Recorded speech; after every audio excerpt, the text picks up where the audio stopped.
ನಮ್ಮ ಬಡವರ ಕಷ್ಟ ನಮಗೆ ಗೊತ್ತಾಗುತ್ತೇನಾ?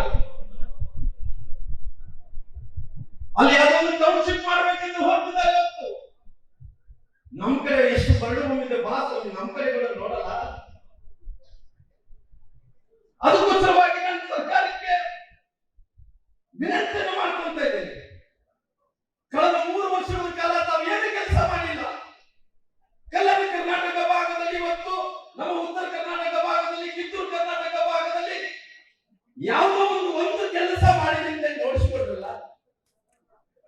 3 ವರ್ಷಗಳಾಯ್ತು, ಒಂದು ಕೆಲಸ ಮಾಡಿದೆವು. ಮೊನ್ನೆ ನಾನು ಮುಖ್ಯಮಂತ್ರಿಗಳು, ಹೊಸ ಮುಖ್ಯಮಂತ್ರಿಗಳು ಡಿ.ಕೆ. ಶಿವಕುಮಾರ್ ಅಂತ ನೋಡ್ತಾ ಇದ್ದೆ. ಅವರು ಮುಖ್ಯಮಂತ್ರಿಗಳಾದ್ಮೇಲೆ ಈಗ ಭಾರತ್ ಜೋಡೋ ಅಂತ ಹೇಳಿ ರಾಹುಲ್ ಗಾಂಧಿ ಬಂದ ನೋಡ್ರಿ. ಆ ಭಾರತ್ ಜೋಡೋ ಸಲುವಾಗಿ ಸುಮಾರು 15,000 ಕೋಟಿ ಹಣವನ್ನು ಬಿಡುಗಡೆ ಮಾಡಿಲ್ಲ. ಯಾಕಂದ್ರೆ ಅವ್ರ ಕಾರ್ಯಕರ್ತರಿಗೆ ಸಂಬಳ ಕೊಡಬೇಕಂದ್ರೆ ಭಾರತ್ ಜೋಡೋದಲ್ಲಿ ಎಲ್ಲರನ್ನು ಸೇರಿಸಿಕೊಂಡು ಅವ್ರಿಗೆ ತಿಂಗಳ ಸಂಬಳ ಕೊಡಬೇಕಂದ್ರೆ ಅದು 15,000 ಕೋಟಿ ಬಿಡುಗಡೆ ಮಾಡಿದ್ದಾರೆ. ಅಲ್ಲಿ ನಮ್ಮ ಭಾಗದಲ್ಲಿ ರೈತರು ಸಾಯ್ತಾ ಇದ್ದಾರೆ. ನಮ್ಮ ಜಾನುವಾರುಗಳಿಗೆ ಒಂದು ಮೇವಿಲ್ಲದಂತೆ, ನೀರಿಲ್ಲದಂತೆ ಜಾನುವಾರುಗಳು ಸಾಯ್ತಾ ಇದ್ದಾರೆ.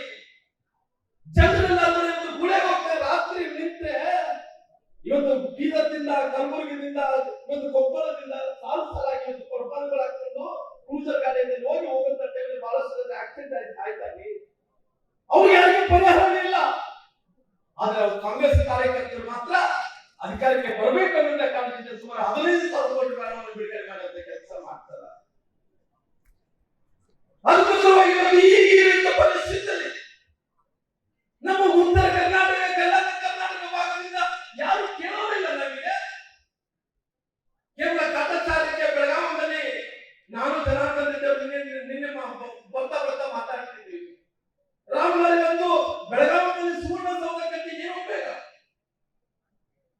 ಇಷ್ಟೊಂದು ಖರ್ಚು ಮಾಡಿ ಸುವರ್ಣಸೌಧ ಮಾಡಿ ಏನು ಉಪಯೋಗ? ನಮಗೆ ಯಾವುದೇ ರೀತಿಯ ಯೋಜನೆಗಳು ಬರ್ತಾ ಇಲ್ಲ. ಜನಾರ್ದನ್ ರೆಡ್ಡಿ ಅವರು ಹೇಳಿದ್ದಾರೆ, ಶ್ರೀರಾಮುಲು ನಾನು ಶಾಸಕರಾದ ಮೇಲೆ, ನಾನು ಶಾಸಕರಾಗಬಾರ್ದ ಇತ್ತು, ಆದ್ಮೇಲೆ ಇವತ್ತು ಸರ್ಕಾರ ಯಾವುದೇ ರೀತಿಯ ಶಾಸಕರನ್ನಂತವರಿಗೆ ಇವತ್ತು ನಾವು ಬೇರೆ ಪಾರ್ಟಿಯಲ್ಲಿದ್ದರು ಯಾರು ಕೂಡ ಅನುದಾನವನ್ನು ಕೊಡ್ತಾ ಇಲ್ಲ.